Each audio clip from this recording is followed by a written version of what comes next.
Bonjour, c'est Cryptoly, j'espère que vous allez bien. En ce mardi 27 juin 2023, c'est avec plaisir que je vous retrouve pour une nouvelle vidéo update, cette fois-ci sur Atom, la crypto-monnaie de la blockchain Cosmos.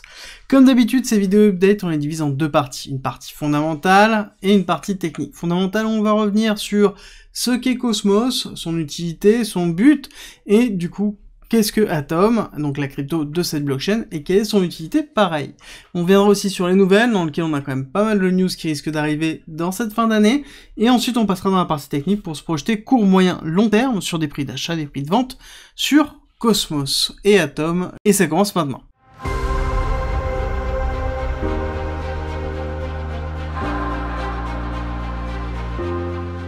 Il faut commencer par expliquer ce qu'est Cosmos.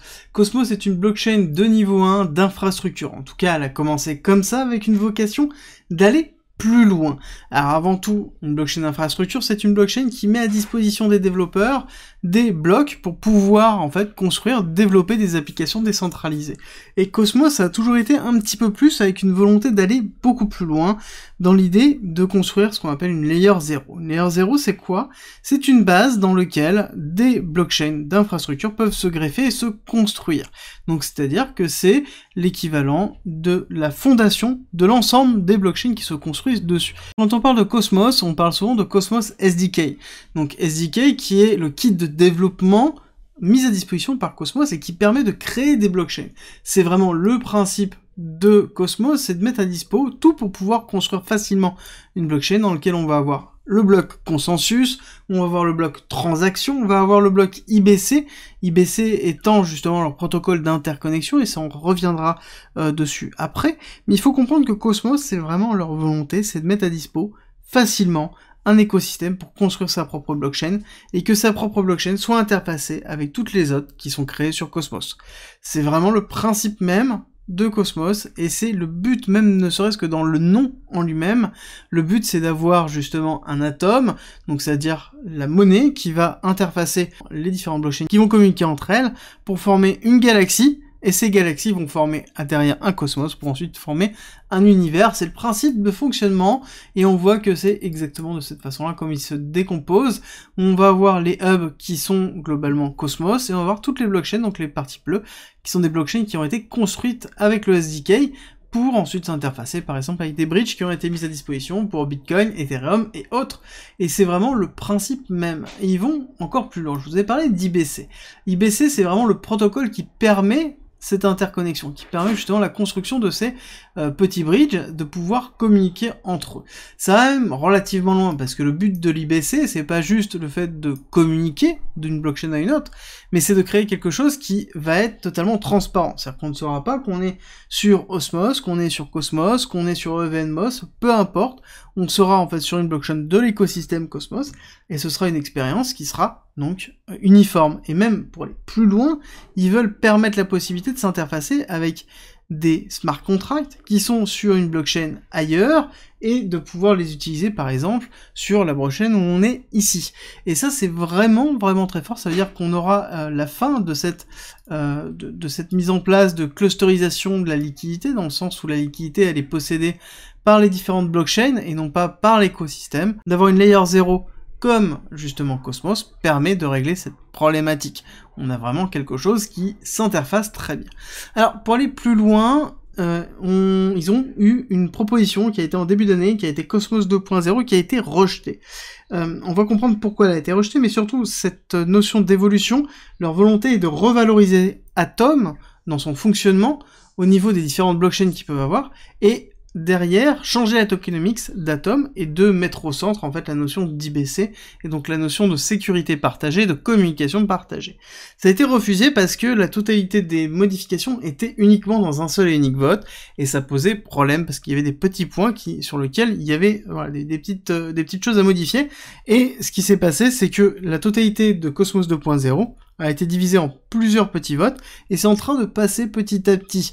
Justement, cette notion de sécurité partagée a été lancée il y a peu, dans lequel maintenant on a même des blockchains qui s'allient entre elles pour partager en fait leur nœud de validation, et ça va continuer. Je pense qu'on va arriver vraiment à être d'un bloc commun, et c'est la force de Atom et Cosmos. C'est pour ça que je vous dis que d'ici cette fin d'année, je pense qu'on aura pas mal de nouvelles. On a assez peu de news depuis un mois et demi, avec notamment la partie IBC et Neutron qui se sont lancés, mais je pense que ça va bientôt changer sous peu, et sur septembre, octobre, novembre, on risque d'avoir pas mal de news, avec potentiellement le changement de tokenomics d'Atom que l'on attend, parce qu'il faut bien prendre conscience que Atom a une tokenomics un peu particulière, on a 20% d'inflation, et c'est très important de le stacker, sinon on va se faire diluer au fur et à mesure, et c'est vraiment très important de le faire, idéalement sur Kepler, donc sur le wallet directement de Atom, pour pouvoir avoir les airdrops, parce que c'est le principe communautaire, étant donné que quand il y a une nouvelle blockchain qui se lance, elle est financée par les autres blockchains, et donc si on stack, on peut avoir accès directement aux airdrops. Alors, on va terminer dans la partie fondamentale. N'oubliez pas de me laisser un petit like, ça me fait toujours très plaisir, surtout si la vidéo vous a plu. Et on attaque la partie technique dans laquelle on a classiquement une partie accumulation, donc très classique dans ce type de projet, accélération haussière qui a été portée 2021, justement première vague 2021, deuxième vague 2021, avec une petite extension sur 2022, qui a été portée principalement par l'avènement de la finance décentralisée et la saturation d'Ethereum. Donc tout ce qui était blockchainisable niveau 1 était valorisé très fortement. C'est ce qu'on a vu ici sur cette première accélération, deuxième accélération, qui nous a laissé d'ailleurs une très belle distribution en vert que l'on retrouve ici en BC, ARST, donc arrêt de la tendance haussière, retracement, on reteste, on n'a pas pris la liquidité supérieure, donc on n'a pas fait de nouvelle ATH sur janvier 2022, et d'ailleurs ce qui est important de noter c'est que Cosmos, alors que tout le reste du marché était en train de s'effondrer, a justement surperformé et est allé retester son ATH avant de s'enfoncer vers un sign of weakness et aller retester justement la partie d'accumulation basse, d'ailleurs partie d'accumulation qui est très forte au niveau de Cosmos, contrairement à d'autres alts, on a quand même quelque chose qui est relativement fort. Alors, juste petite anecdote là-dessus, je ne sais pas si vous savez, mais la majorité des blockchains niveau 1 actuellement sont construites sur le Cosmos SDK. Ça veut dire que, si je prends l'exemple de Binance, Binance a utilisé le Cosmos SDK pour se construire. Terra Luna aussi, et beaucoup d'autres blockchains ont utilisé ce Cosmos SDK sans forcément utiliser toutes les fonctionnalités, mais en tout cas, c'était un des moyens très simples de pouvoir construire une blockchain. Alors, ça explique aussi pourquoi on a une valorisation d'Atom qui est relativement forte. On a fait le plus bas qui a été effectué le 12 juin 2022, donc il y a plus d'un an, dans lequel on a eu justement le crash de Celsius après Terra Luna, et depuis, on est dans quelque chose qui range et qui structure. Structure plutôt haussière, dans lequel on a bien ici le SC, l'AR, le ST, deuxième ST, avec derrière un retracement relativement fort, parce qu'on est allé retracer pile poil au 886, donc à 6,8$, donc 6,8$, 6,9 quasiment, dans lequel on a ensuite fait une très belle réaction haussière, et ce qui est important de voir, c'est que par rapport à d'autres blockchains qui n'arrivent pas à remonter, on voit que Cosmos a retracé une grosse partie, on est allé retester ici dans l'accélération haussière les 618, voire on se rapproche un petit peu des 786, donc on est repassé au-dessus de 50% de retracement, ce qui est plutôt positif pour Cosmos Atom, même si on sait que potentiellement on n'est pas reparti à la hausse, et qu'on a fait un break ici, donc je vous avais fait lors de la dernière vidéo justement en vous disant qu'on était dans une forme de compression, et qu'on allait à un moment donné soit exploser à la hausse, soit exploser à la baisse. Bon, on a fait la grosse bougie baissière avec notamment l'annonce de la SEC, mais cette bougie baissière, ici on voit qu'elle a été ravalée une grosse partie, on est allé chercher ce lot-là, et on a maintenu le lot le plus bas. Donc pour moi on est toujours haussier, dans lequel on pourrait avoir un retest ici de cette trendline qu'on a break, pour faire un pullback, et ensuite aller retester la partie basse, et faire une accumulation dans un ranging entre 10 et 7, dans lequel on pourra avoir la mise en place de quelque chose comme ça, avant de pouvoir avoir une structuration haussière. Ça me semblerait tout à fait cohérent par rapport à ce qu'on connaît d'Atom, à ce qu'on connaît de Cosmos, et il va falloir de toute façon patienter, comme d'habitude, d'avoir un petit peu des nouvelles un petit peu plus bullish.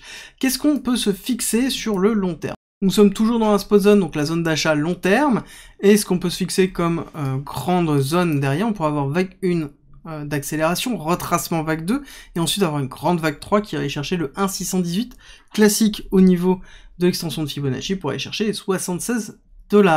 Donc quand même une belle perspective d'évolution pour Cosmos à partir du moment où on aura un certain nombre de nouvelles et qu'on aura aussi à côté la reprise du bull run. Ça fait partie d'un des rares écosystèmes avec vraiment beaucoup d'applications, beaucoup de communautés qui sont en train de se créer autour, et la normalisation de l'IBC et l'instauration de Cosmos comme étant une, voire la layer 0 de l'ensemble des blockchains va certainement valoriser tout le reste.